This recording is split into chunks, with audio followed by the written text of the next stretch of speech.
Welcome back to the channel. So this is going to be our second. हम दूसरी बार हम हिंदी में interview करेंगे. आज हमारे साथ ईरा शाही, शशिकांत अयंगर और अनूप सिंह है. ईरा जी नमस्ते, आप कैसे हैं? Hi, Sameer, and I'm Ira Sahai or Ira Sahai, and I'm good. I'm a member of D Life. I'll take the liberty to introduce myself so that we can proceed. I'm a member of D Life. I'm also a certified metabolic health coach and the media head and operations head of D Life. Thank you. Thanks Ira. और आपका जो कहानी है low carb का, वो ज़रा उसके बारे में कुछ बता दीजिए.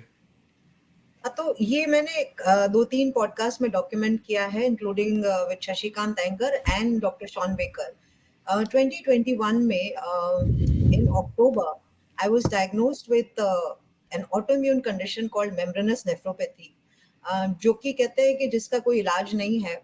और एक सीरीज मैं रास्ते में फेंट हो गई थी, तो एक वो सारे चेकअप्स कराने के बाद पता चला बैंगलोर में कि मुझे मेम्ब्रेनस नेफ्रोपैथी और ये ऑटोइम्यून कंडीशन है. तो जैसे जैसे वो प्रोग्रेस करता गया investigation, we came to the conclusion, the doctors came to the conclusion कि they will have to put me on steroids.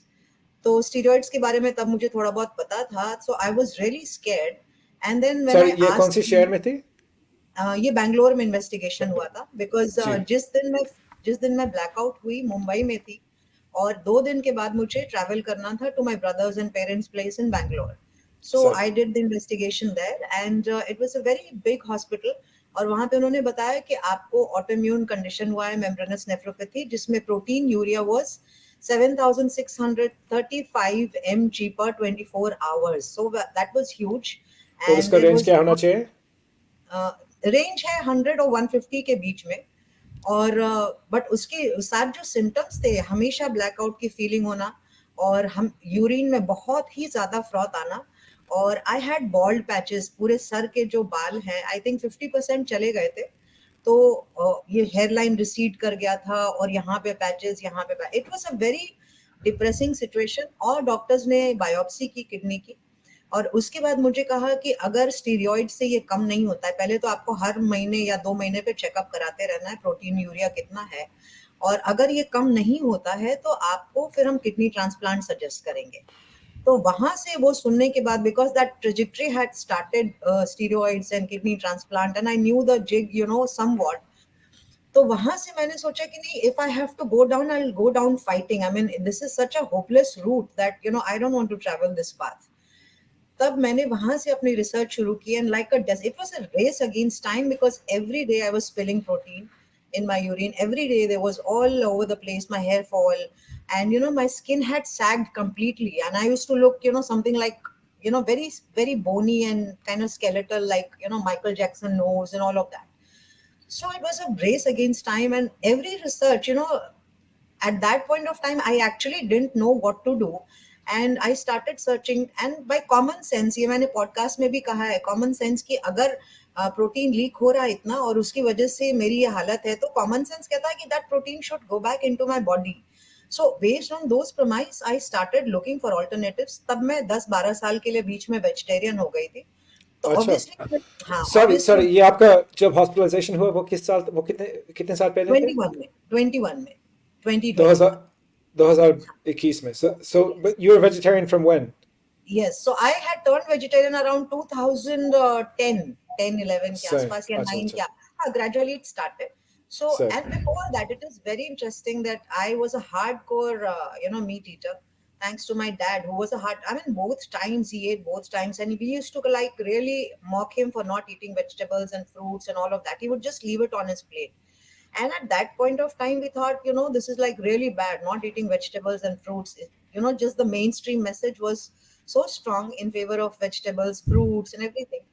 तो तब हमें लगता था कि नहीं, गलत है. बट जब मुझे ये हुआ, और बीच में मैं जब 10-12 साल वेजिटेरियन हुई, तब मुझे ये हुआ. तो जब प्रोटीन सोर्सेज मैं ढूंढने के लिए गई, तो आई डिस्कवर्ड कि बहुत लिमिटेड प्रोटीन सोर्सेज हैं वेजिटेरियन में. तो मैंने ट्राई भी किया कुछ दिन, पनीर और हंग कर्ड, बट वो डेली हंग कर्ड बनाना, डेली फ्रेश पनीर बनाना, डेली ये 4 चीजें नहीं कर सकती थी मैं, because I didn't have that much of time and patience. जी सो जी. उस पॉइंट ऑफ टाइम में I went on to Twitter. I was on Twitter, but mostly political tweets and all. And then I started, following a few handles. In India, it was Shashi and Anup. But before that, or maybe around the same time, it was Dr. Sean Baker, Ken Berry, and all of these people.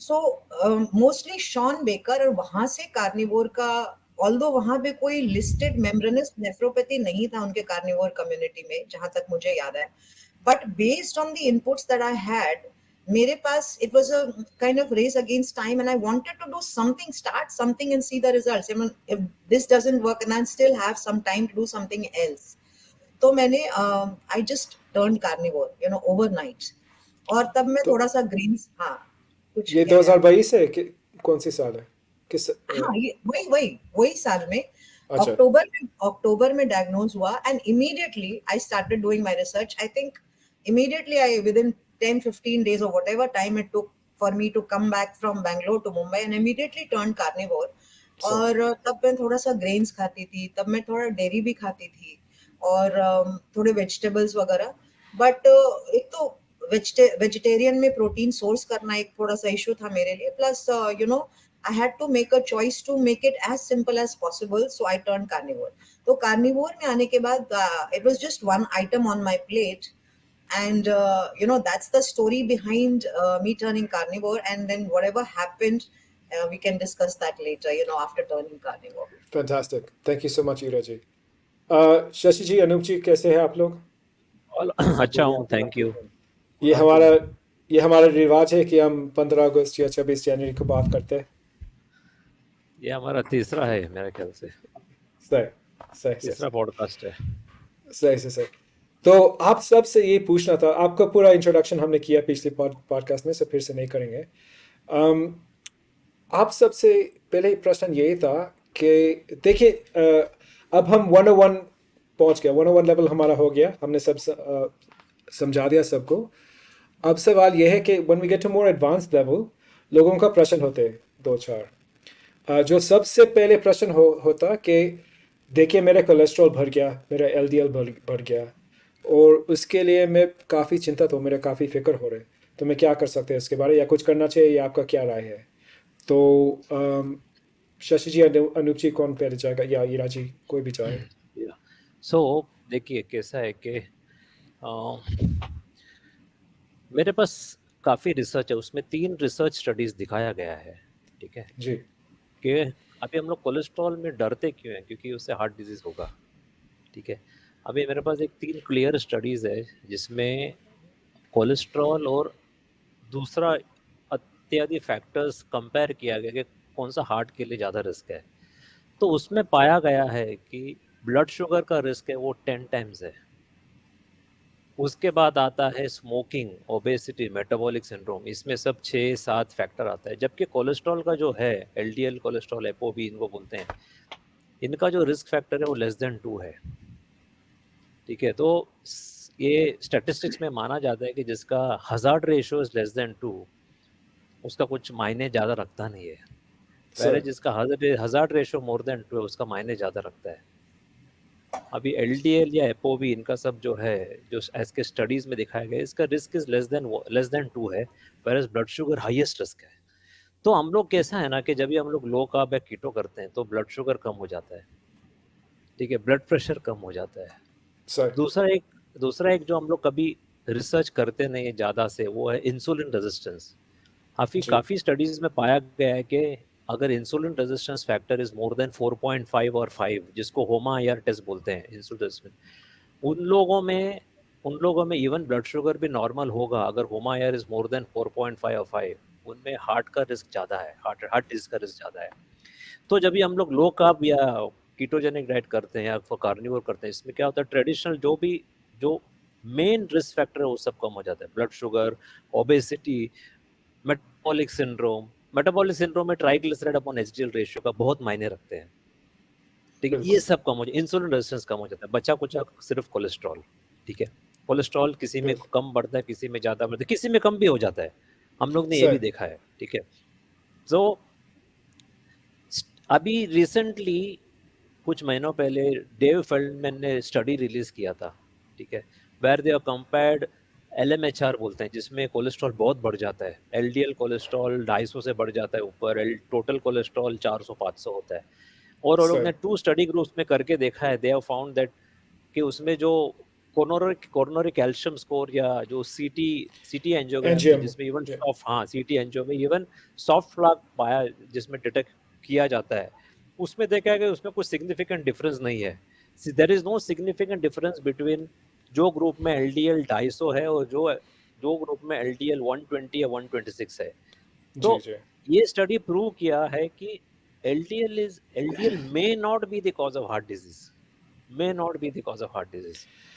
लेकिन काफी studies ये दिखाया है कि जिसका blood pressure high है, blood sugar ज्यादा है, जिसका मेटाबॉलिक सिंड्रोम, जिसका ओबेसिटी, जिसका स्मोकिंग है, वहां ज्यादा है। सर और ये सब का काफी रिस्क लो कार्ब कीटो से कम होता है। तो हम उसमें क्यों नहीं फोकस करें जिसमें ज्यादा रिस्क है। सर अनूप जी आप कुछ ऐड करोगे इसमें समीर, जो मेरे को ऐड करना है, शशि सेड दैट, जिसको अंग्रेजी में बोलेंगे focus on the big elephant in the room, ठीक है, जी पहला। दूसरा, I don't go by spending too much time on conflicting studies, because statistics as such, people say ये सूडो साइंस है। आपने डेटा इकट्ठा किया, you can run through n number of statistical programs and then come to any conclusion that you want. जी जी So, जी जहाँ तक मेरा सवाल है, I only consider Dr. David Diamond's the research as Bible truth. बाकी I don't care about LDL, though mine remains around 100, between 90 and 110 for all these years. But जिसका ज़्यादा होता भी है ना, तो हम यही बोलते हैं कि अगर आपको है, सबसे पहले तो LDL particle test करो. Look, because Paul Mason had one video, I think, where he has given a detailed lecture on LDL particle size versus cardiac risk events. जी और दूसरा, जहाँ तक statins का सवाल है, I know this is a very controversial topic, but उसको बोलने के पहले मैं यही बोलूँगा, ये सब stunts जो है ना, हमारा podcast सुन के ट्राई मत करो। बट अभी रिसेंटली एक डॉक्टर लुस्ट का शायद वीडियो है कि statins have increased life by 4 days. It's a summary of so many meta studies and all those studies. Statins increase life by 4 days, and उस पर मैं ऐड करूँगा, it messes up life by 40 days, 40 hours, I mean years. So take your call whether you want to take statins to extend your life by 4 days, or you want to मतलब तबाह करना है. Basically statins say, as Shashi said, insulin resistance. There are ji studies to show that insulin resistance goes up.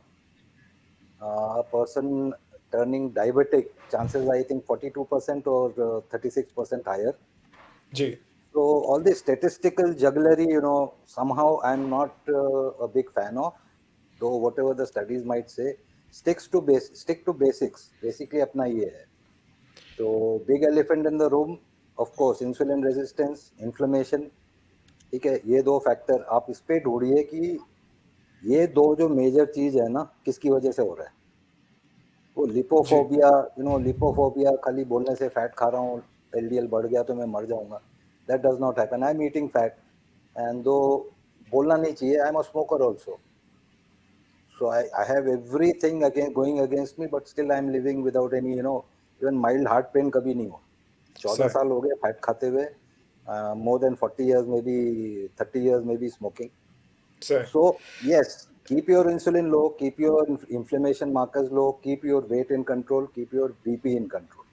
जी और मैं सबको याद दिलाते हैं अनूप जी कि आप शुरू से आपने कभी दवाई नहीं लिया तो हम जैसे शशि जी या और हमने मेटफॉर्मिन लिया हमने 2-4 चीज़ और लिया आपने सिर्फ डाइट से कंट्रोल किया शुरू से है ना 13 साल तो लो कार्ब पे था, which I sir started, and last sir 1+ years, I'm only on 10 eggs per day with yolk, and half a kg boneless red meat.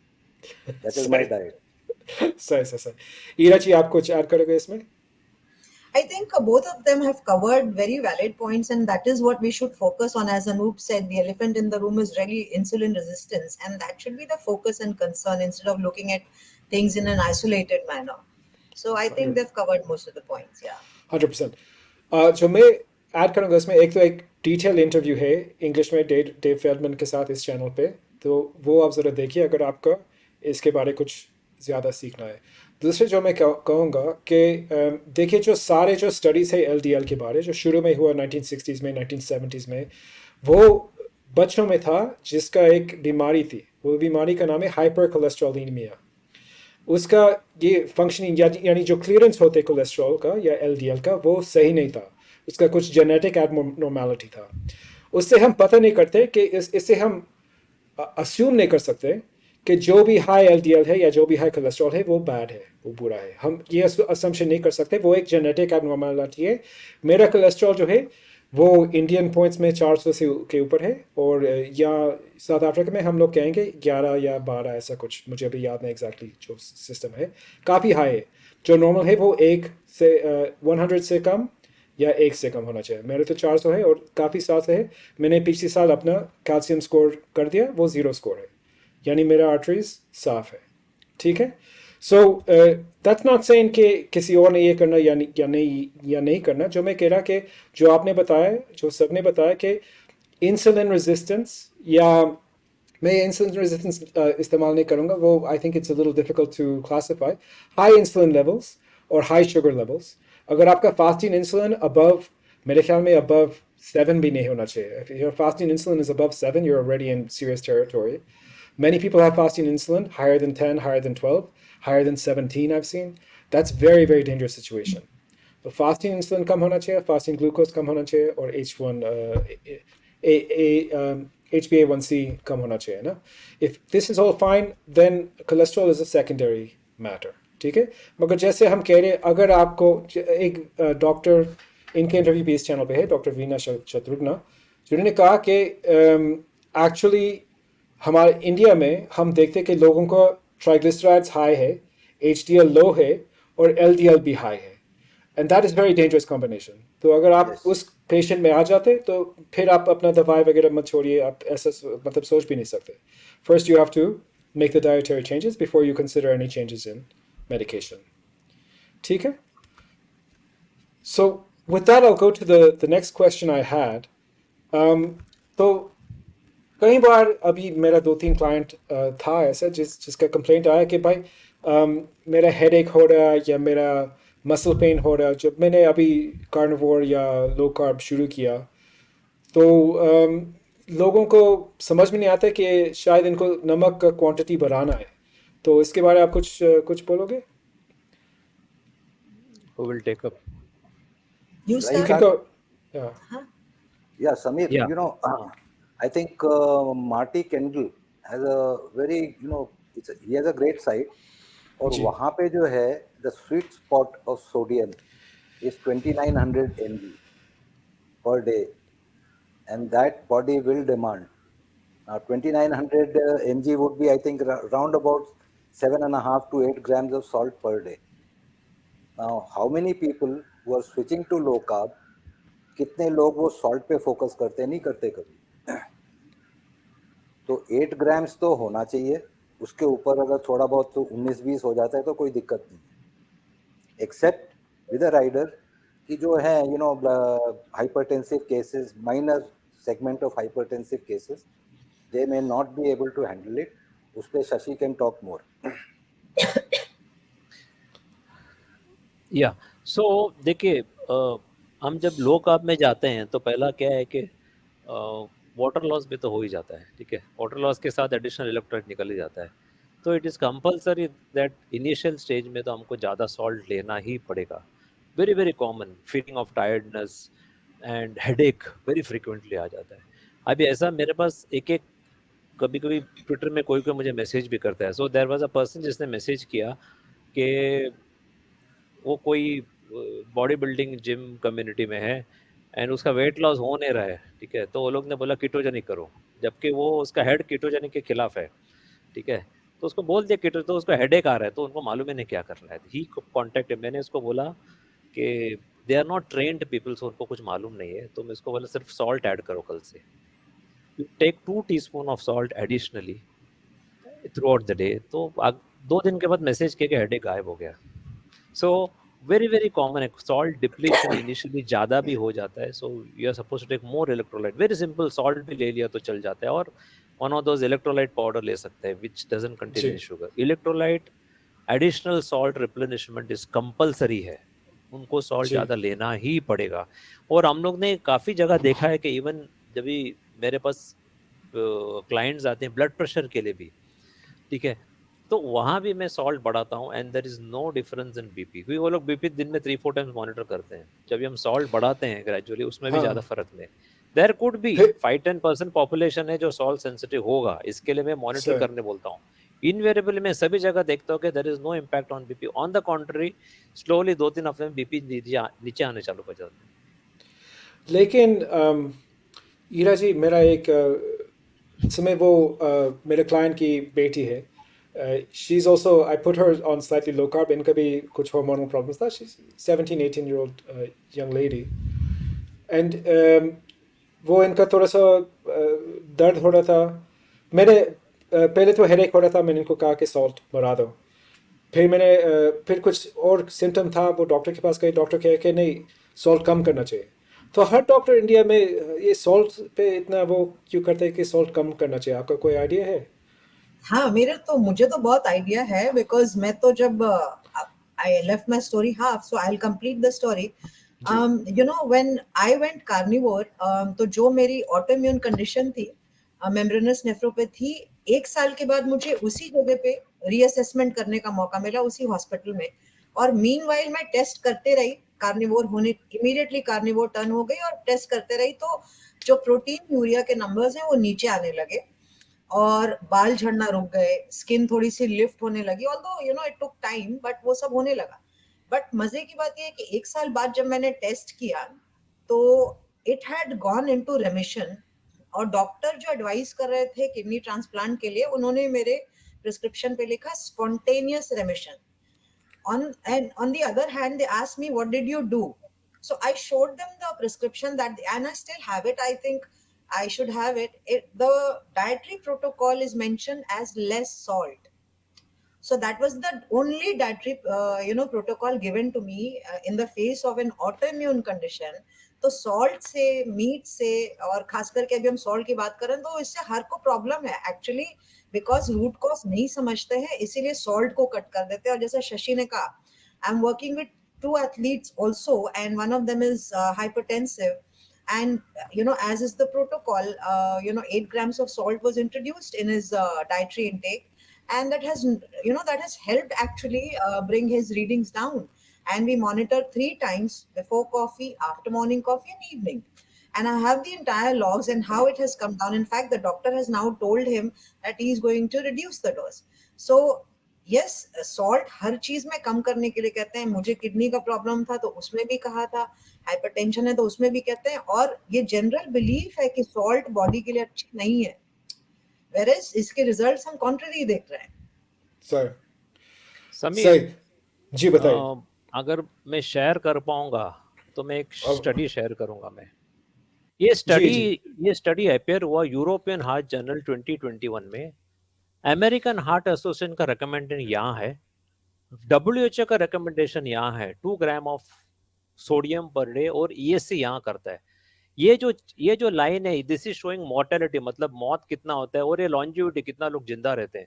जैसे सॉल्ट इंक्रीज करेंगे तो मौत कम होता है, मोर्टेलिटी बढ़ता है।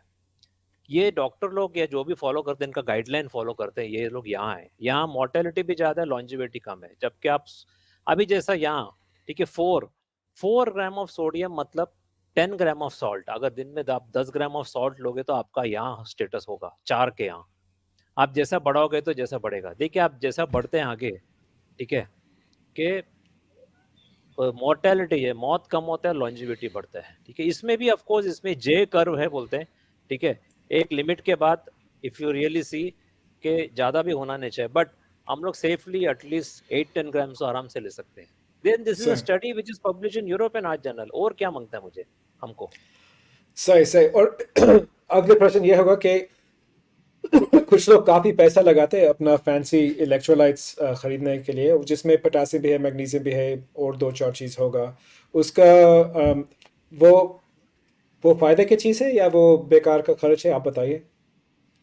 देखो हम लोग तो, मैं तो simple plain iodise salt recommend करता हूँ in the Indian context. Indian context में क्या है कि वी हैव सीन जो लोग ये पिंक सॉल्ट या सेंधा नमक में घुस जाते हैं, उनका एक्चुअली टीएसएच भी स्लाइटली बढ़ता है और उनका ब्लड लेवल ऑफ सोडियम भी कम होता है। ये मैंने काफ़ी केसेस देखा है। तो मैं तो सभी को रेकमेंड करता हूँ कि प्लेन आयोडाइज सॉल्ट लेने को, और मैं खुद ही यही लेता हूँ। हम लोग ने सब वो सेंधा नमक, पिंक सॉल्ट सब छोड़ दिया। या तो सी सॉल्ट लो, सेल्टिक सॉल्ट जो बहुत महंगा है लो, या प्लेन आयोडाइज सॉल्ट लो। हम लोग उसी से काम चलाते हैं and it works very well. बाकी इनका ओपिनियन देख लेते हैं। मेरा ओपिनियन है keep it simply simple case. So जो नॉर्मल नमक है ना वो खाओ, और this fancy items, yes if you want you can try, but you know you have to see the outcome. जैसा शशि ने बोला ना कि रिजल्ट्स आर नॉट फेवरेबल। अब वो I think Himalayan pink salt का आजकल बहुत फैशन है यहाँ पे, तो वो खा के आप देखो टीएसएच बढ़ता है तो then don't blame the diet, blame the salt. India में खासकर का प्रॉब्लम क्या है कि वी आर वेजिटेरियंस। हम लोग काफी प्राइमरली मीट ईटर भी इधर हफ्ते में एक ही बार मीट खाते हैं, वो भी डर डर के खाते हैं। उनको लगता है पाप किया। तो we are primarily low iodine ये कंट्री है। इसमें हम लोग खाते नहीं सही। तो इवन मिल्क में थोड़ा बहुत आयोडीन मिलता है, वो भी हम लोग अपना वो डाइल्यूटेड सही। मिल्क या ये है, ठीक है, डीफैटेड मिल्क वैसे खाते हैं। तो we don't get enough iodine. तो अगर आयोडाइज सॉल्ट इंट्रोड्यूस इसी के लिए किया गया है कि वी वर फेसिंग डेफिशिएंसी, तो we I should see. Go back to iodize. Sorry Heera, you can से।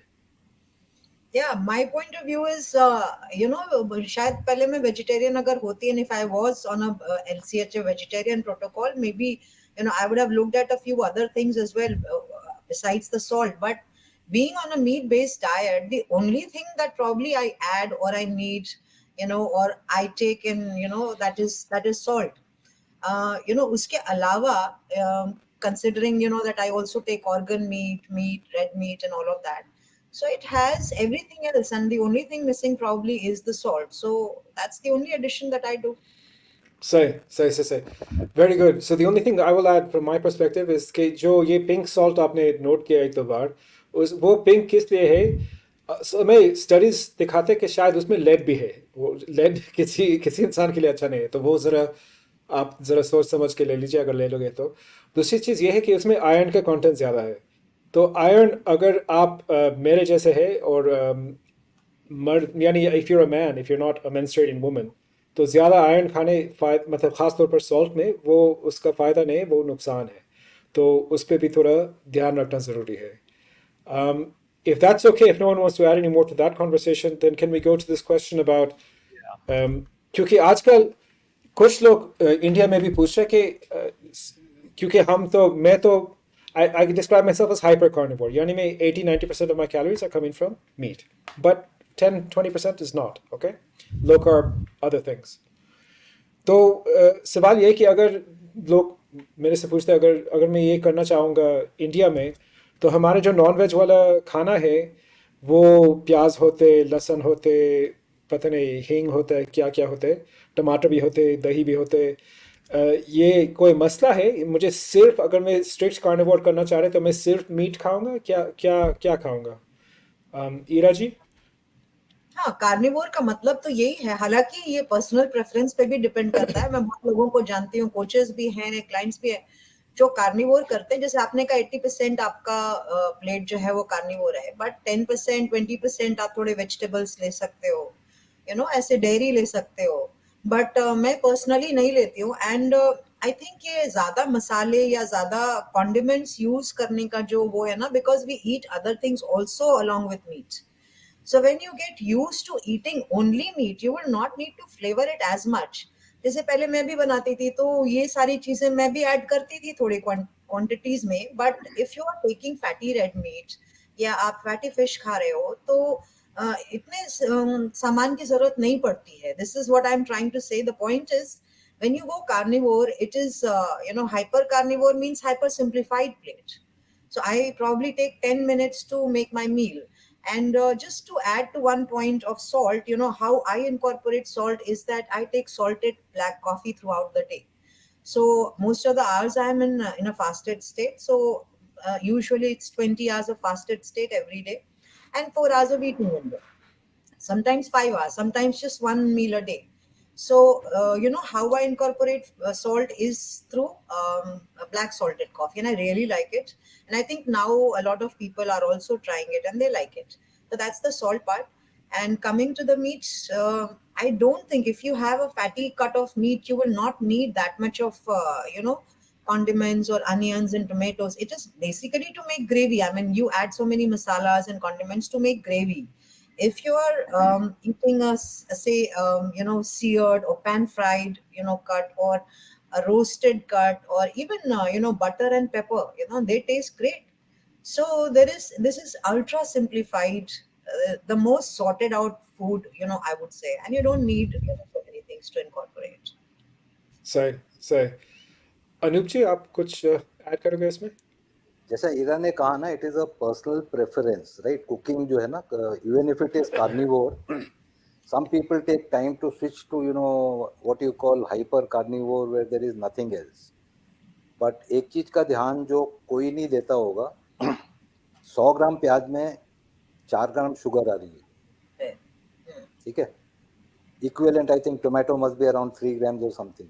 अब आप अगर 200 ग्राम का मिक्स ले रहे हो to cook half a kg of meat, because ultimately that 200 grams of onion and tomato shrinks down to this much. So essentially you are adding around 10 grams of sugar through onion, tomato and everything else. तो आप प्याज डाल रहे हैं, टमाटर डाल रहे हैं, उसको कंट्रोल्ड क्वांटिटी में लीजिए. ये ध्यान रखिए कि 100 ग्राम अनियन इज 4 ग्राम शुगर. बस इतना ही है. सही सही और फिर सवाल ये होता है कि कुछ लोगों को ये कार्निवोर डाइट में बड़ा दिक्कत होता है. जैसे एक वो इंटरनेट इन्फ्लुएंसर था पॉल सालाडिनो, जिसने बेसिकली छोड़ दिया. वो मगर वो इनका कार्निवोर डाइट थोड़ा अलग था. वो इतना कलेजी खा रहे थे, पता नहीं क्या खा रहे थे. तो आपके इसके बारे कुछ थॉट्स हैं? अगर मेरे से पूछ रहे हैं आप समीर. जी जी. Okay. Yes, he was, as far as I know, he was eating a lot of organ meat. But then, I also want to share another view of Dr. Kenberry, who always says that, there has never been a documented case of hypervitaminosis A. So he says, that's just not possible. And what happens is that, it is so nutrient dense that at one go you may not be able to eat maybe more than 150 to 200 grams of organ meat. So organ meat is very concentrated, and like I incorporate it once or twice a week, and it is so dense that I don't feel like taking another meal. So I don't think that's the case. And whatever the reason may be, why he quit and why he started and why he's doing things that he is doing. So but I really don't think that's possible. I would like to know the view of Shashi and Anup also, but to my view, it's not possible. So if one can tolerate organ meat, fine. Personally, I cannot tolerate liver at all. तो आप खाते नहीं? I cannot. अरे आपने मेरे वाला चाय नहीं किया ना, मैं आपके लिए बना लेता हूँ मुर्गी का कलेजी. हाँ शशि जी, I know you don't eat these things, but do you have any thoughts? नहीं, बट ये लोग whatever these two are carnivores, तो ये लोग जो बोलते हैं उसी पे चलेंगे. ठीक है, जैसे आप ठीक सब. Liver is also talking of organ meat, Sameer. It is remarkable that liver contains all the fatty acids and all the amino acids that are not there in any other food. It's, as I always say, if one has to name superfood, two superfoods according to me are eggs and organ meat, especially liver. Yeah. Fantastic. So, see, if I can share my own perspective, maybe you have some thoughts, Iraji. So, see, ऐसा नहीं था. See, I'm coming, you have to understand, from anthropological perspective. और जब मैं field में हूँ, मैं लोगों के साथ काम कर रहे, मान लीजिए इन्होंने कुछ जानवर पकड़ा, वो उसको मार दिया, सबसे पहले वो कलेजी खाते हैं, सबसे पहले. So it's a very valuable thing. और वो कलेजी जो है, वो जानवर मर गया और आधा घंटे के अंदर वो कलेजी तो सब खा गया. ठीक है. The meat is actually a longer process. खास तौर पर अगर वो किसी जंगली जानवर है, it has to be hung, it has to be dried, it cannot be eaten straight away. only the liver and maybe a few other organs can be eaten straight away. So preparing the meat is actually a longer process, but the amount of meat you have relative to the animal is much more than the liver was. So jo main advise karta, because I try and take a precautionary approach. And I know hypervitaminosis is there in the literature, but very strange cases. किसी ने सोचा कि वो 3 ग्राम ले रहे, वो 3 kg ले लिया या 300 ग्राम ले लिया, मुझे याद नहीं, ऐसा कुछ था. तो किसी ने अपने आप को, साइंटिस्ट ने पाउडर मतलब मेजरमेंट गलत किया. और दूसरा एक केस है कि किसी ने पोलर बेयर का लिवर खा लिया, पता नहीं 1920s में ऐसा कुछ. So with these weird cases aside, there's no documented case, I agree, but we do see in some of our clients कि शायद आपका सिम्टम्स थोड़ा अजीब है, शायद आप ये कलेजी थोड़ा कम कर दीजिए and शायद आपको फ़ायदा होगा. At least that's what I've seen in some of my clients. So I would say yes, it's a superfood. Once or twice a week is great. But see, people who are making an effort to get like 250 grams of liver a day, that I think is a mistake. And there are people like that. So that's my perspective. Okay, anything to add on that, or we'll go to the next question? Go to next. So the only other question I had कि आजकल काफ़ी लोग India में ख़ास तौर पर जगह जगह स्ट्रेस ज़्यादा है, ये इनके डिप्रेशन ज़्यादा है, एंजाइटी ज़्यादा है. काफ़ी लोग अभी साइकाइट्रिस्ट के पास जाने लगते हैं, जो ज़रूरी भी है. तो आपको क्या लगता है कि ये जो लो कार्ब डाइट जो हम करते हैं वो मेंटल हेल्थ के लिए कुछ फ़ायदा दे सकता है या नहीं?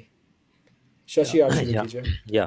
सो देखिए, अभी लो कार्ब या कीटोजेनिक डाइट तो मेंटल हेल्थ में काफ़ी आपने ऑलरेडी देख चुका है. The research from Georgia Ede, Chris Palmer या शेबानी शेटी, तो इनका सब ब्रेक थ्रू रिसर्च वर्क्स है, केस स्टडीज़ है, रेंडमाइज कंट्रोल ट्रायल्स है. ठीक है, वी हैव सीन के very severe case of depression, bipolar, schizophrenia, सब इसमें पॉजिटिव रिजल्ट दिखाया गया है. And personally I am also, मैं भी जॉर्जिया ईड का ट्रेनिंग कर चुका हूँ और I handle mental health cases also. तो जनरल पॉपुलेशन जो डायबिटीज़ या ब्लड प्रेशर पे लेके आते हैं, उनमें भी there is some trace of depression. काफ़ी टाइम वो निकल जाता है वो. ठीक है, बिकॉज इसमें कहाँ ना कहाँ इंसुलिन रेजिस्टेंस का फैक्टर होता है. इंसुलिन रेजिस्टेंस या रॉन्ग फूड खाते हैं, जो अपना प्रोसेस फूड वगैरह है, पिज़्ज़ा वगैरह सब खाते हैं, या जो पैकेज फूड खाते हैं, बर्गर्स या अपना जो चिप्स वगैरह, वेफर्स वगैरह खाते हैं. ठीक है, तो मेंटल हेल्थ में तो बाइपोलर में अच्छा आता है, डिप्रेशन में भी अच्छा आता है. मैं अभी स्कीजोफ्रेनिया भी एक हैंडल कर रहा हूँ, रिजल्ट्स आर रियली गुड. अभी तक कीटोजेनिक भी अप्लाई नहीं किया, मैं सिर्फ लो कार्ब में डाला 2 हफ्ते में, results are really good. And काफ़ी क्लाइंट केस में तो मैं देख चुका हूँ कि उनका डिप्रेशन वगैरह निकल जाता है. सो लोग क्या है, डायबिटीज़ के लिए या वेट लॉस के लिए आते हैं, 3-4 हफ्ते बाद वो लोग बोलते हैं जो हमारा मूड स्विंग था या डिप्रेशन था वो निकल गया. तो लो कार्ब या कीटोजेनिक डाइट, और for the matter even carnivore diet, ये सब काफ़ी पावरफुल एप्लीकेशंस है टू इम्प्रूव मेंटल हेल्थ.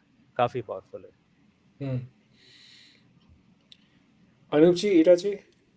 या समीर, अभी जो है ना, ये कीटो पे स्पेशली ज़्यादा रिसर्च हो रहा है, which essentially means controlling your blood sugar down to a normal range.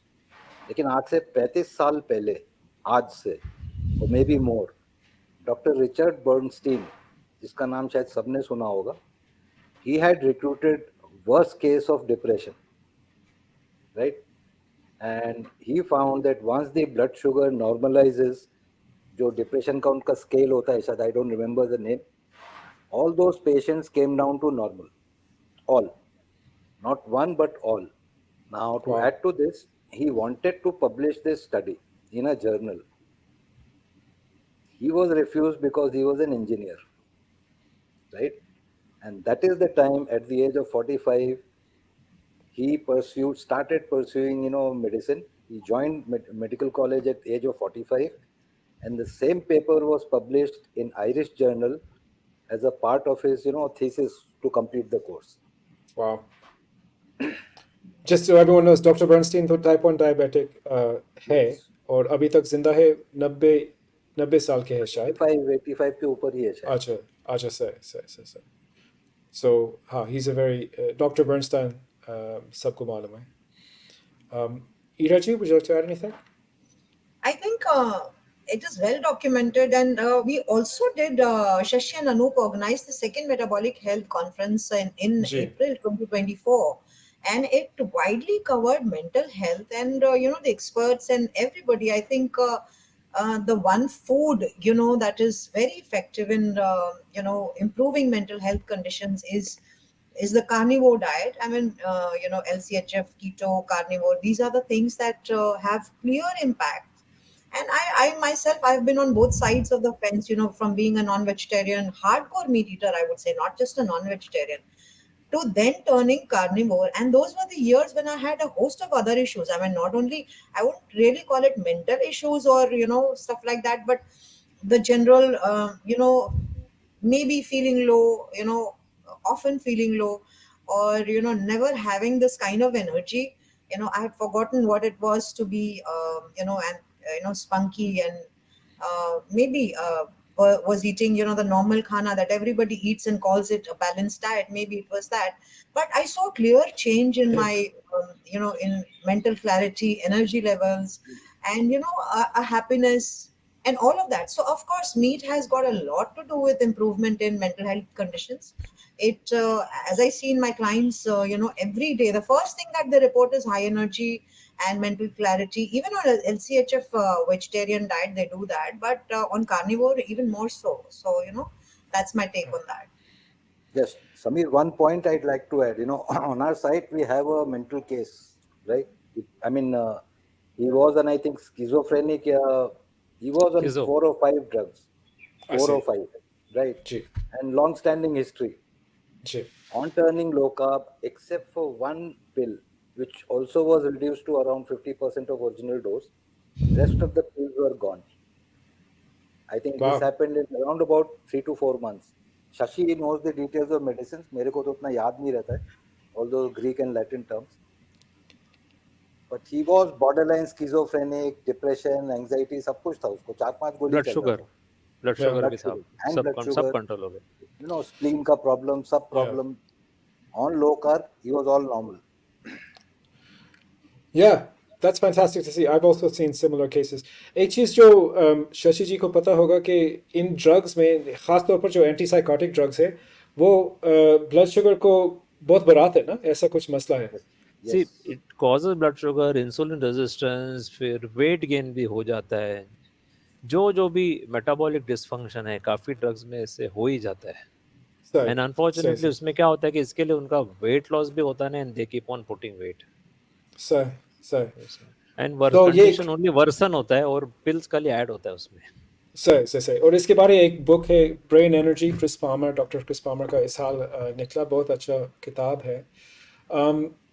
एक चीज़ मैं सबको याद दिला दूंगा कि जो हमारे सबसे कॉमन एंटी डिप्रेसेंट होते एंजाइटी के भी इस्तेमाल होते, अलग अलग चीज़ के लिए इस्तेमाल होते, वो SSRI, selective serotonin reuptake inhibitor, that actually works on the same pathway as the ketogenic diet. In fact, it was developed to stop this seizures, the people who suffer from seizures, which is exactly the same thing that the ketogenic diet was developed for in the 1920s, as we've discussed on the previous podcasts. So it's मुझे थोड़ा हैरान होते कि लोग इसको इस्तेमाल नहीं करते, क्योंकि मेरे पास काफ़ी मतलब 2-4 क्लाइंट है जो बचपन से किसी एंटी डिप्रेसेंट ले रहे या और भी दवाई ले रहे, or no one has talked to them about diet in like 20 years of living with these terrible diseases. तो मुझे लगता है कि ये बहुत नाइंसाफ़ी है और ये अच्छा नहीं है, और सबको ये जानकारी मतलब होना चाहिए ना. ईरा जी ने कहा कि आप लोगों का कॉन्फ्रेंस हुआ अप्रैल में, उसके बारे में कुछ बता दीजिए, क्या क्या हुआ, क्या, और अगले कॉन्फ्रेंस कब होगा. Shashi, हाँ, देखो अभी तो 2 कॉन्फ्रेंस हो चुका है. एक अक्टूबर में हो चुका है, मेटाबॉलिक हेल्थ कॉन्फ्रेंस 1, और जिसका थीम था low carb across the globe, और मेटाबॉलिक हेल्थ कॉन्फ्रेंस 2 भी था जिसका मोर ऑफ मेटाबॉलिक थेरेपीज में था. द एप्लीकेशन पहला तो वो जनरल था, introduction of low carb. Secondly तो the application of low carb और कीटोजेनिक डाइट था, mental health, neurological health, cancers, plus of course diabetes वगैरह, वो सब तो था ही. ठीक है, अभी जो हम थर्ड आने वाले हैं, ठीक है, तो we had top class speakers. आप नेम करो, वो लोग आइदर 1 और 2 में था. There are still lot of people we have to get. तो अभी तीसरा होने वाला है अभी हमारा फरवरी 2025 में. तो दिस टाइम जो टॉपिक होगा it will be very interesting और इंडिया के लिए स्पेसिफिकली लगेगा. वो होगा फूड एडिक्शन में, food addiction, seed oils, metabolic syndrome, इसी के पीछे हम लोग रखेंगे। ये काफ़ी इंटरेस्टिंग होगा और हम लोग जरा अच्छा नॉन फिगर्स को लेके आएंगे इसके ऊपर। और वो बॉम्बे में होगा, ऑनलाइन होगा, क्या नहीं क्या नहीं, होगा? वो कहाँ ऑनलाइन पे है। होगा? मीरा, ऑनलाइन यू है, वांट टू ठीक स्पीक है। On this? आप Yeah, I want to. Sameer, I think it is such a monumental effort on the part of Shashi and Anup that nobody has ever thought of such a grand scale of, bringing awareness and putting the spotlight on metabolic health as far as, and using low carb dietary approach to, reverse or improve metabolic syndromes. And I think for India, it is a moment of pride, and what they have accomplished is monumental, and it's helping so many people become aware. Every day Shashi, Anup and I keep getting messages. People are still going back and watching those episodes. I mean, I have clients who I forward all the to metabolic health conferences while they are in the phase of enrolling with me and kind of getting educated over low carb and all of that. So it's such an eye opener, as I said in the conference itself, that every session with the expert, and these are the top names of the global LCHM world, and every session is akin to reading 10 books probably on that particular subject. So A to Z is covered. The questions are asked in such a way that it's a concise, it's the juice of that subject. If you're talking on migraine, so Angela Stanton was there, and she talked about everything on migraine. So likewise, I mean, there were so many experts, and they all talked on so many different subjects, including mental health, which is very niche. And I think it's only Shashi and Anoop who could have pulled that coup out, to get so many iconic names on one platform, and speaking over, a niche subject or a dedicated subject. So I think it's a great resource. It's a moment of great pride for India and the world that we organize these two metabolic health conferences, and the third one is coming. I think it needs a wider acknowledgement and a wider recognition, for the sheer work that has gone into bringing that kind of expertise. Fantastic stuff. Congratulations on these conferences, and I'm looking forward to the next one. Yeah, it sounds amazing. Any other thoughts? I mean, Joe, see, for my Indian clients, I don't have, obviously I'm based in South Africa, और मेरे बचपन तो US में हुआ, तो मेरे clients तो जगह जगह से आते हैं ना. But my Indian clients खास तौर पर हमेशा ये आता है कि ये नामुमकिन है, ये हम नहीं कर पाएंगे. खास तौर पर, see, I haven't had the courage to recommend carnivore to any of my Indian clients as yet. I'm just talking about removing the carbs, especially खास तौर पर ये जो दालें वगैरह है, ये जो खास तौर पर दाल seems to be something that we have to have a discussion about. Because ठीक है, low carb कर सकते हैं दाल के साथ, but when people need more improvements, or sometimes people are coming with very serious health issues that you actually need to take drastic steps. So how do you speak with your clients about these changes? Because it is so different from how I was raised to eat, and I was even raised in a non-vegetarian household, but still it's very different than when I'm encouraging my clients to eat. So at a practical level, ye hum kaise, how can we actually support anyone to make these changes? Iraji? I think Shashi can speak on that. However, I'll just yeah, start with this. So, being a carnivore, it is very interesting, Samir, that I have a spectrum of people who are pure veg, who don't even eat onion and garlic, to people who don't even take eggs, to people who only take eggs, and then there's this spectrum of people who have decided to consciously go carnivore. Now, I have generic metabolic syndromes. Besides that, I see a lot of cases of autoimmune conditions.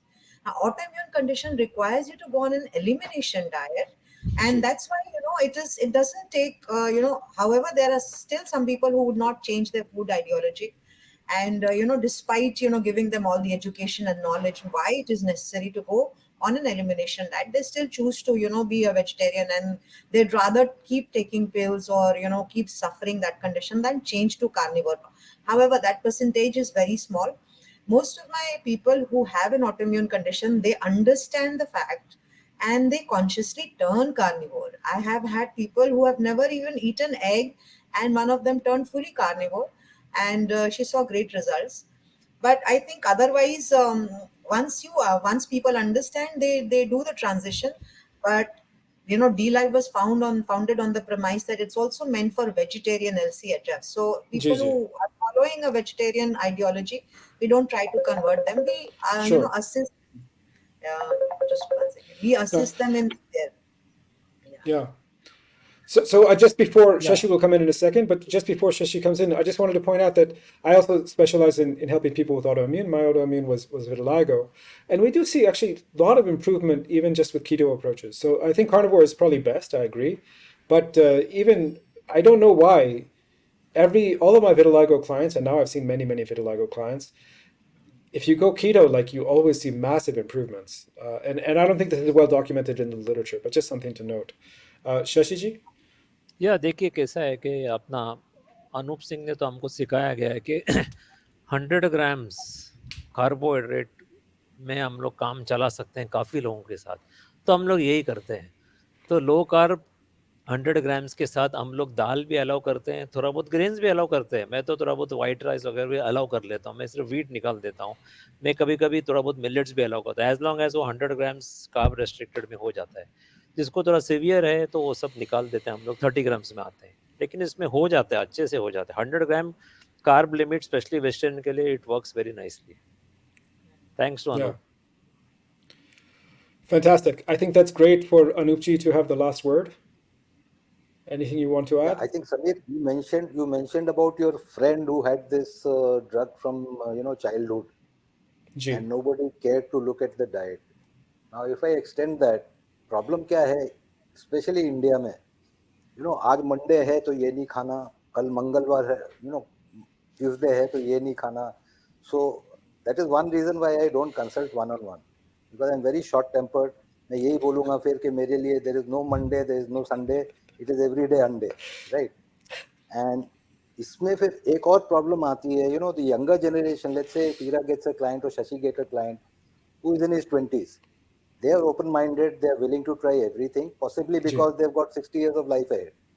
ठीक है, अब वो घर पे आएंगे तो his dad will say no, अंडा नहीं खाना, मटन नहीं, despite improvement being visible in a short period.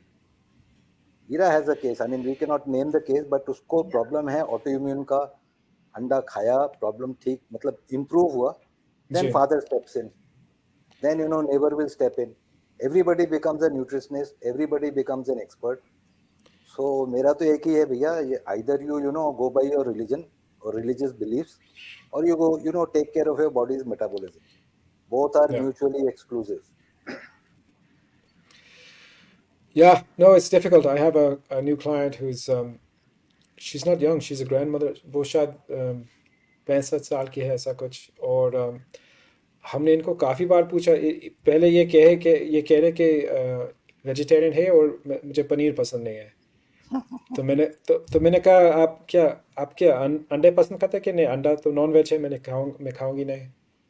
तो मैंने कहा ठीक है, तो पनीर पसंद कर सकते हैं. Can we cultivate a taste for paneer?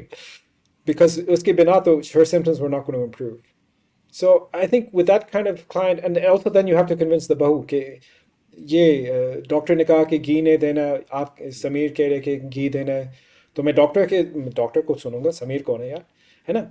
So these are the kind of problems that I think we're all dealing with every day with our clients. Yeah, especially Shashi and Ira, who also sees clients like me. I am very, and Samir, I make it a point. I said you do all your education, you do your, research, you come up, when you are convinced that you want to go low carb, you come to me then, because I cannot invest my time every day into myth busting.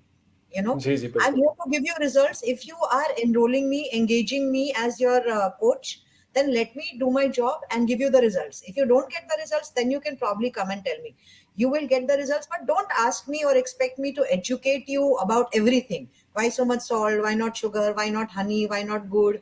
Why dal is bad? So that is not my job. My job is to give you solution to your problem, and that's what I will do. Yeah. Sameer, मेरे पास जैसा मैंने एक slide दिखाया, मेरे पास पूरा set of slides है। ये slide से मैं किसी को भी कन्विंस कर सकता हूँ कि लो कार्ब या जो भी हम लोग जो घी सेफ है इतना है, ये सब मेरे पास अभी तक मोर देन 25 डॉक्टर क्लाइंट आ चुके हैं, एंड जिसी को कुछ डाउट है तो मैं सब उठा के सिर्फ उसमें साइंटिफिक स्टडीज है और कुछ नहीं. There are no blogs, no opinion, only scientific studies का स्लाइड्स है. आई कैन कन्विंस एनीवन कि what I am doing is safe. Very good. So I think that's a teaser for part 4 of this conversation. Next time we'll have Shashiji on to give the whole slideshow. Thank you so much. It's been a real pleasure. D Life Zindabad. And we will see you guys in the next one. Thank you. Thank you very much, Thank you. Samir. Thank you, Sumit. Thank you for having me. Namaste. Bye. Bye-bye. Namaste. Namaskar. Cheers.